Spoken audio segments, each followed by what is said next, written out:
ஆண்டவருடைய ஆவி என்மேல் உள்ளது, ஏனெனில் அவர் எனக்கு அருள் பொழிவு செய்துள்ளார். ஏழைகளுக்கு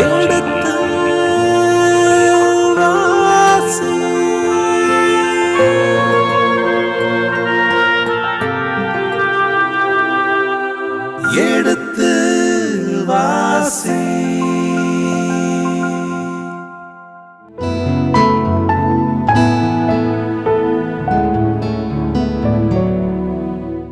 இனி இதயங்களே எடுத்து வாசி நிகழ்ச்சியில் சாமுவேலின் முதல் புத்தகத்துடனான விவிலிய விளக்கங்களுக்கு செவிமடுத்துக் கொண்டிருக்கின்றோம். கடந்த பகுதியின் தொடர்ச்சியை இன்று தொடங்குவோம். வாருங்கள் நிகழ்ச்சிகள் செல்வோம். உங்கள் சார்பாக தந்தை அவர்களுக்கு வணக்கம் சொல்லி நிகழ்ச்சியை தொடங்குவோம். வணக்கம் தந்தை அவர்களே.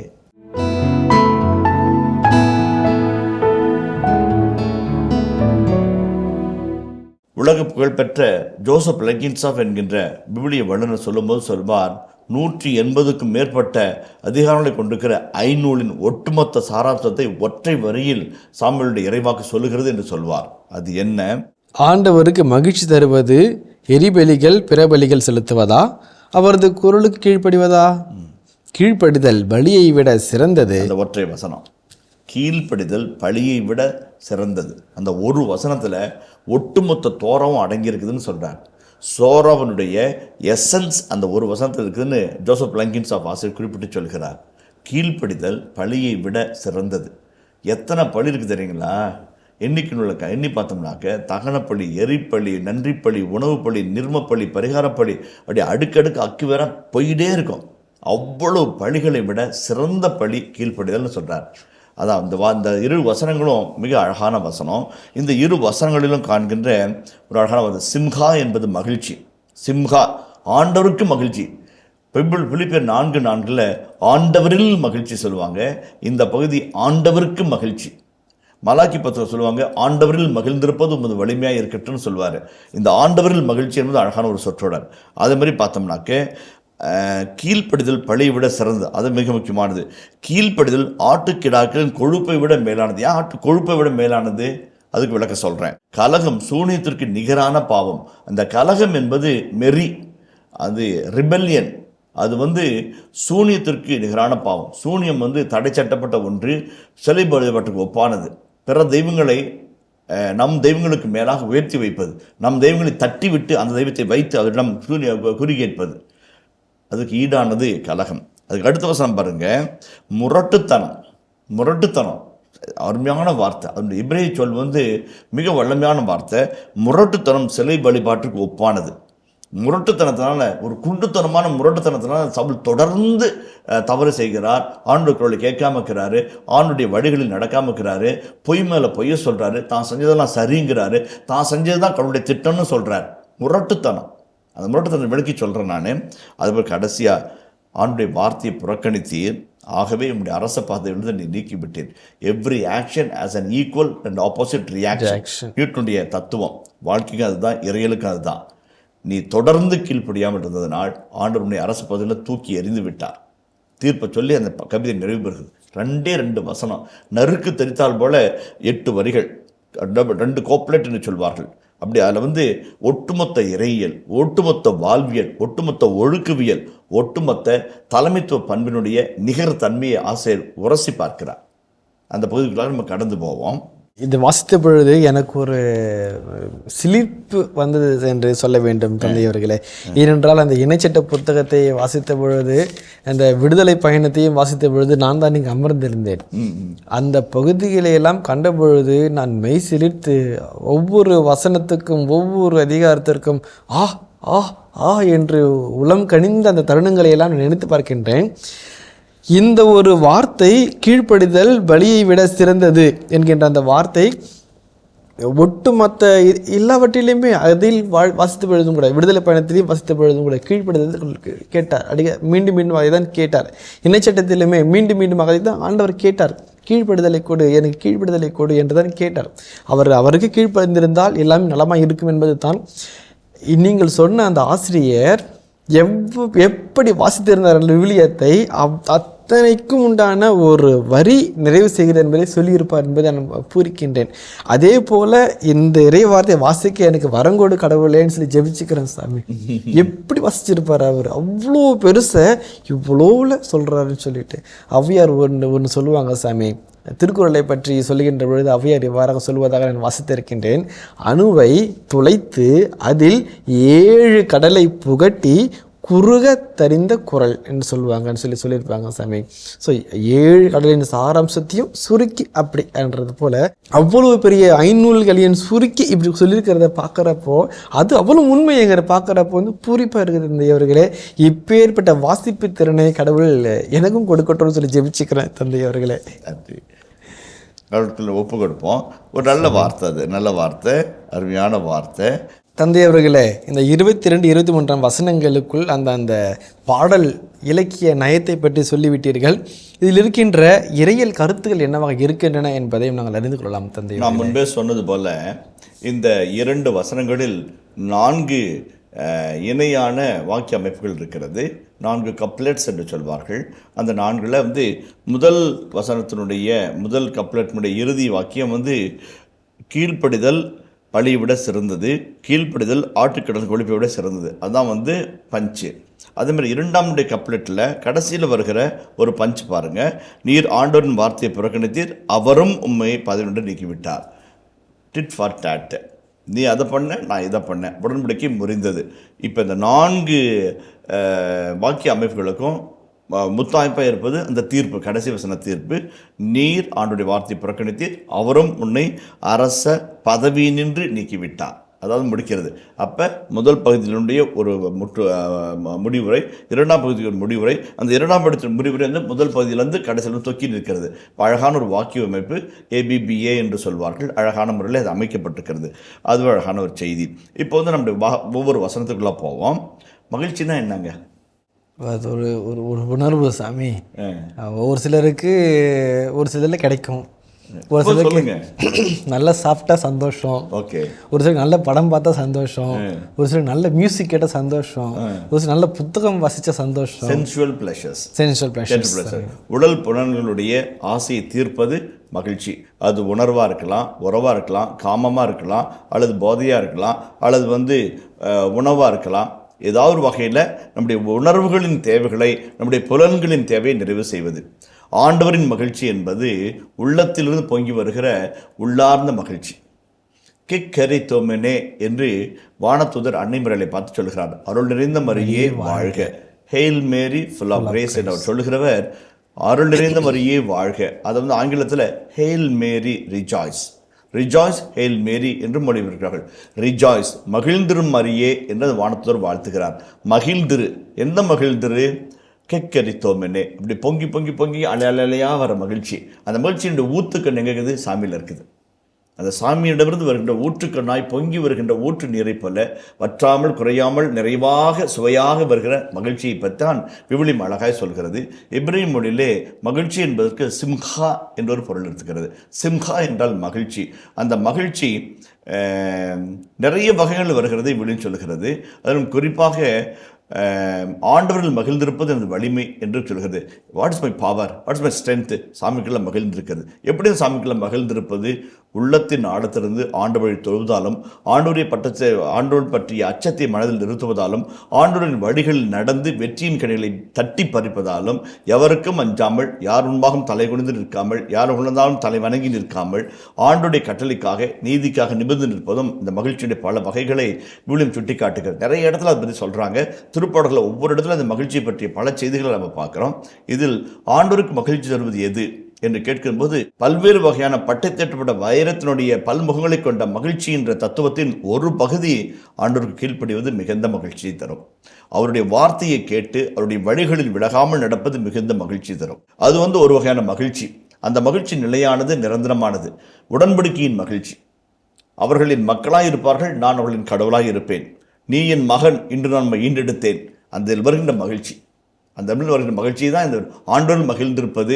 ஆண்டவரின் மகிழ்ச்சி எது என்று ஆசிரியர் கேள்வி கேட்கிறார். அதற்கான விடையும் ஒரு ஒழுக்கவியலை கொடுக்கிறார். ரோமை கலாச்சாரத்திலே ஒரு வாக்கியம் இருக்கிறது, ஹெடனிசம் என்று சொல்கிறது. உண்டு குடித்து இளைப்பாறு, நாளை என்பது நிச்சயமற்ற நிலை, இன்றே மகிழ்ந்திரு. அதான் உலக ஹெடனிஸ்டிக் மகிழ்ச்சி என்று சொல்வார்கள். எபிக்கூரியன் மகிழ்ச்சி என்று மாற்று மொழியிலும் சொல்வார்கள். அந்த வகையில் பார்க்கின்ற பொழுது ஒரு சின்ன உதாரணம் சொல்கிறேன். எப்படி அந்த எபிக்கூரியன் மகிழ்ச்சியை பற்றி அந்த ரோமியர்கள் கொண்டாடினார்கள் என்பதை பற்றிய ஒரு வரலாற்று தகவலை தரேன். நம்ம ஊரில் ஆடிட்டோரியம் இருக்கும். ஆடிட்டோரியம்னு என்னங்க? எல்லாரும் ஒன்றா வருவோம், நிகழ்ச்சி நடக்கும். ஔதீரே அப்படின்னு லத்தீன் மொழிக்கு நம்ம கேட்கறது. ஔதீரே உட்காந்து பேசுகிறத கேட்குறோம். வெதீரே வீடியோ பார்க்குறோம். பார்த்து கேட்டு audio visual programme, audio visual entertainment, multimedia programme பார்க்குறோம், கேட்குறோம், உணர்வில் ஒரு கிளர்ச்சி அடைகிறோம், மகிழ்ச்சி அடைகிறோம். ஆடிட்டோரியம் கேட்டு மகிழும் ஒரு அரங்கம். வாமிட்டோரியம்னா வாந்தி எடுக்கிறதுக்கு ஒரு அரங்கம். என்னென்னா அங்கே விருந்து ஓடிக்கிட்டே இருக்கும். சாப்பிட்டு வயிறு ஃபுல்லாகி தகட்டு போய் வெளியே வந்து வாந்தி எடுத்து அதில் வர மகிழ்ச்சினால் மறுபடியும் போய் சாப்பிடுவாங்க. வாமிட்டோரியம் என்ற ஒரு சொற்றொடர் இருக்கிறது. எடோனிஸ்ட் மக்கள், அந்த எபிக்கூரியன் மக்கள் உண்டு குடித்து கலைத்து வாந்தி எடுத்து அதிலும் வருகிற மகிழ்ச்சியை தூய்த்து மீண்டும் உண்பார்களாம். எபிக்கூரியன் மகிழ்ச்சியை பற்றி சொல்லும்போது மெய்யில்லார்கள் அதை பற்றியெல்லாம் பேசுகிறார்கள். வாமிட்டோரியம் என்று சொல்வார்கள். அது கேட்பதற்கு அருவருப்பாக இருந்தாலும் அதை ஒரு நாகரிகமாக கருதிய காலகட்டம் உண்டு. ஏன்னா மகிழ்ச்சி உண்பதிலும் குடிப்பதிலும் மட்டும் இருக்குது என்று நினைத்து பார்த்த மனிதர்கள் அவர்கள். அது அவருக்குரியா. பல்வேறு தத்துவ கொள்கைகள், ஒரு சில மக்களை திசை திருப்பிய நெறிமுறைகள் கூட இருக்கிறது. இன்றைக்கு கூட அது பரவலாக இருக்கிறது. உடல் இன்பத்திலும் உடல் உறவிலும் அதீதபட்ச மகிழ்ச்சி அடையலாம் என்று சொல்லி தவறான போக்கிலே மக்களை திசை திருப்பிய காரணிகள் எல்லாம் உண்டு. அது ஒரு வகையான மகிழ்ச்சியை பற்றி, புகையை பற்றி ஒரு மகிழ்ச்சி, போதை பற்றி ஒரு மகிழ்ச்சி, புகழின் போதை பற்றிய மகிழ்ச்சி பல வகைகள் இருக்கிறது. எல்லாவற்றிலும் உம்முடைய திட்டத்தை அல்லும் பகலும் சிந்திப்பது எனக்கு மகிழ்ச்சி என்று திருப்பாடலாசை பாடுகிறார்.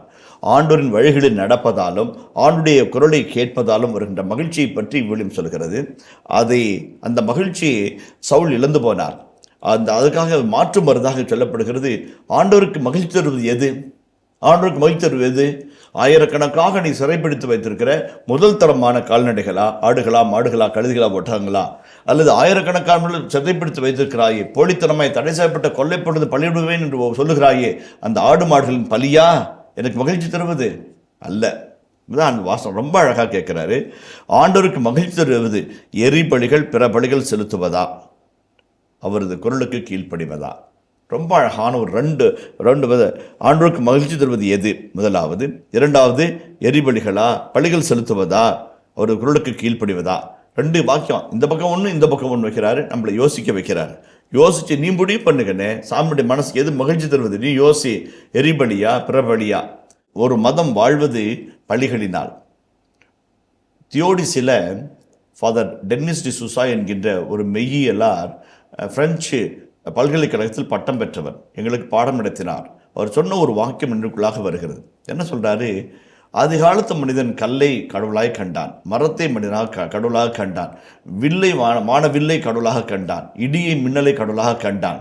ஒரு கட்டத்தில் இவையெல்லாம் கடவுள் இல்லை என்று அடுத்த கட்டத்திற்கு தாவி போனான். அப்போ ஒரு வாக்கியத்தை அவர் சொல்லுவார், when he found that the stone that he worshipped is not God, it does not mean there is no God.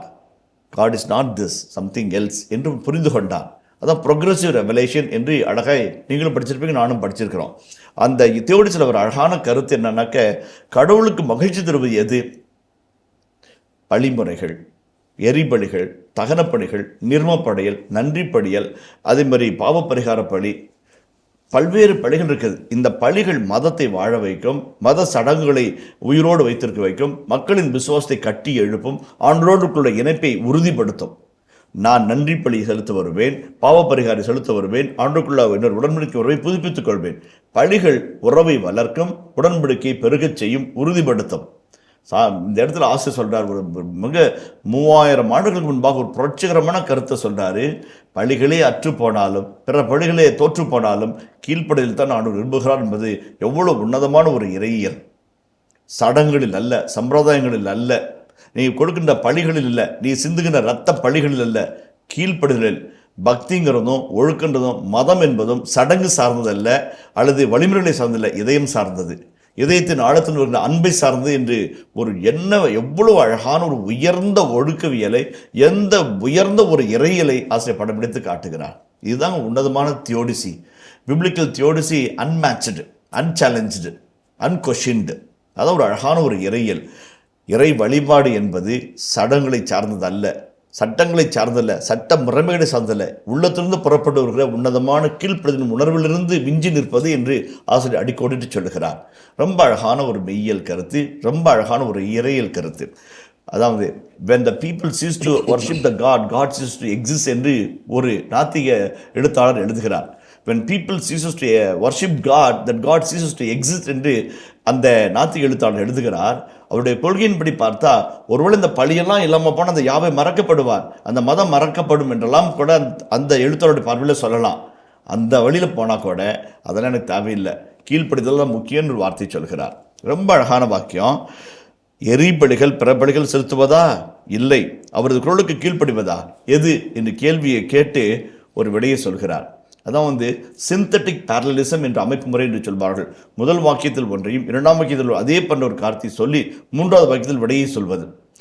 எரிபலிகளா பிறபலிகளா? கீழ்ப்படிதலா? கீழ்ப்படிதலே. அதான் அழகாக சொல்வாங்க, ஆண்டவருக்கு கீழ்ப்படிவதா? கீழ்ப்படிதல் பழியை விட சிறந்தது.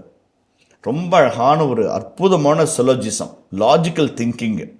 இது இது எது இதுதான் என்று அழகாய் ஆசிரியர் வரையறுத்து சொல்கிறார். அந்த முதல் 22ஆம் வசனம் முதல் பகுதி அற்புதமான பகுதி. அந்த ஒரு வசனம் கீழ்ப்படிதல் பழியை விட மேலானது, ஒட்டுமொத்த ஐநூல்களின் சாராம்சம் என்பதை வெளிவண்ணர்கள் ஏற்றுக்கொள்கிறார்கள். இப்போ அந்த வரிக்கு வருவோம். இப்போ கீழ்ப்படிதல் பழியை விட சிறந்தது. கீழ்ப்படுதல் அப்படின்னு பெருசு என்று ஒரு கேள்வி கேட்கலாம். குருத்துவ மறைமாவட்ட குருக்களாக அல்லது துறவர சபையின் குருக்களாக அல்லது துறவர சபையினுடைய கன்னியர்களாக எடுக்கின்ற முக்கியமான வார்த்தைப்பாடு கீழ்ப்படிதல் இல்லைங்களா? அதை போலவே திருமண பந்தத்திலே கணவனும் மனைவி இணைந்து கொடுக்கிற வாக்குறுதி, இன்பத்திலும் துன்பத்திலும் உடல்நலத்திலும் நோயிலும் வெற்றியிலும் தோல்வியிலும் உயர்விலும் தாழ்விலும் உனக்கு நான் பிரமாணமாக இருந்து வாழ்நாளெல்லாம் நேசிக்கவும் மதிக்கவும்.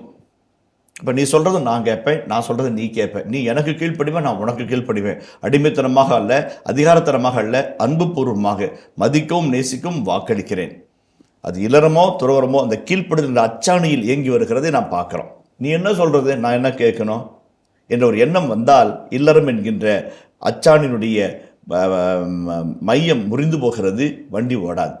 அதை போலத்தான் குருத்துவ அழைத்தலும் துறவர அழைத்தலும் அல்லது நவசன்னியாச அழைத்தலும் கூட. அந்த வகையில் பார்க்கின்ற பொழுது கீழ்ப்படுதல் என்பது என்ன?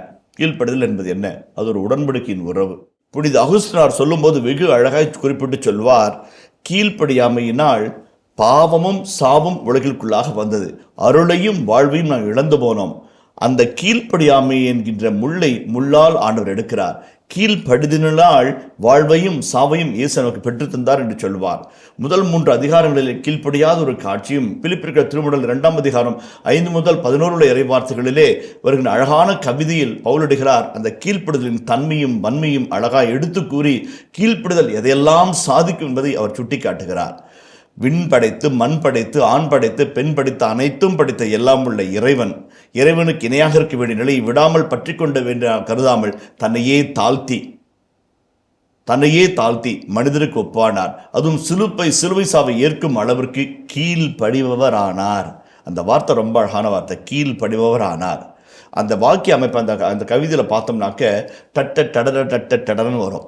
கடவுள் தன்மை, கடவுளுக்கு இணையற்ற நிலவே கீழே இறங்கி மனிதருக்கு கீழே குற்றவாளி சிலுவை சாவு ஏற்கும் அளவுக்கு கீழ்ப்படிபவர் ஆனார். அந்த இது அப்படியே கடவுள் அங்கேருந்து அப்படியே இறங்கி அப்படி கீழே நிற்பார். எந்த அளவுக்கு நிற்கிறாரு? ஒரு எறும்பு கடிச்சா ஒரு கொசு கடிச்சா அழ மட்டுமே தெரிந்த ஒரு சின்ன குழந்தையாக மாறுறார். அந்த தெய்வீக தன்மை இழந்து போய் அப்படியே பச்சை குழந்தையாக மாறுறார். சிரிப்பையும் அழுகையும் மட்டுமே மொழியாக கொடுக்கிற அந்த மழலையாய் மாறுகிறார். அவரை போத்தி வைக்க துணி இல்லாமல் கந்தைகளில் பொதித்து வைக்கிறார்கள். அதுதான் அவருடைய தாழ்மையும் அவருடைய எளிமையும் அவருடைய ஏழ்மையும் அவருடைய கீழ்ப்படிதலும். கடவுள் சித்தம் என்பதனால் கடவுளுக்கு கீழ்ப்படிந்த ஒரு தந்தையை நாம் பார்க்கிறோம். அதுக்கு அந்த கவிதையினுடைய மற்றொரு பகுதியை வாசிச்சோம்னாக்க கடகடகடன்னு அப்படி தூக்கிட்டு போவோம்.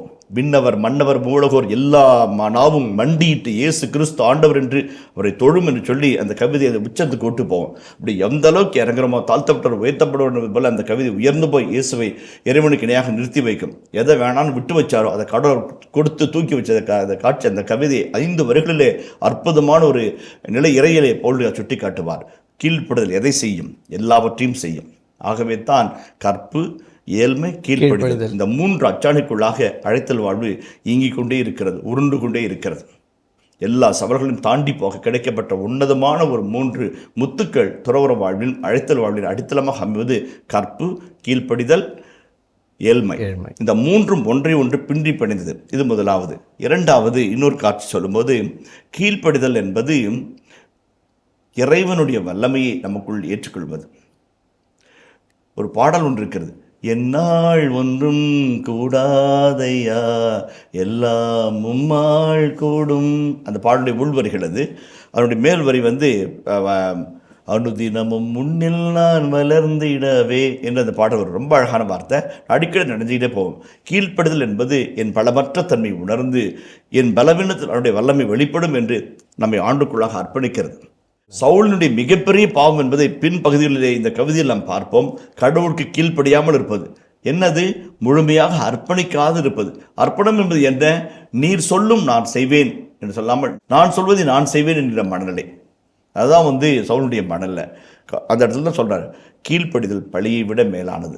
கீழ்ப்படிதல் பழியை விட மேலானது. இயேசு கிறிஸ்து கல்வாரியின் முதல் பலியை நிறைவேற்றினார். அது கீழ்ப்படிதலின் பலி. மேல் மாடி அறையிலே சீடர்களும் மன்னிமரியாலும் ஒன்றாய் சேர்ந்திருந்தார்கள். இயேசு சொன்ன வாக்குறுதிக்கு கீழ்ப்படிந்து உன்னதத்தின் வல்லமை வரும் வரை எருசலேமை தங்கியிருங்கள் என்று சொன்ன அந்த கீழ்ப்படிதலின் வல்லமையின் காட்சி தான் மேல் மாடி அறையின் காட்சி.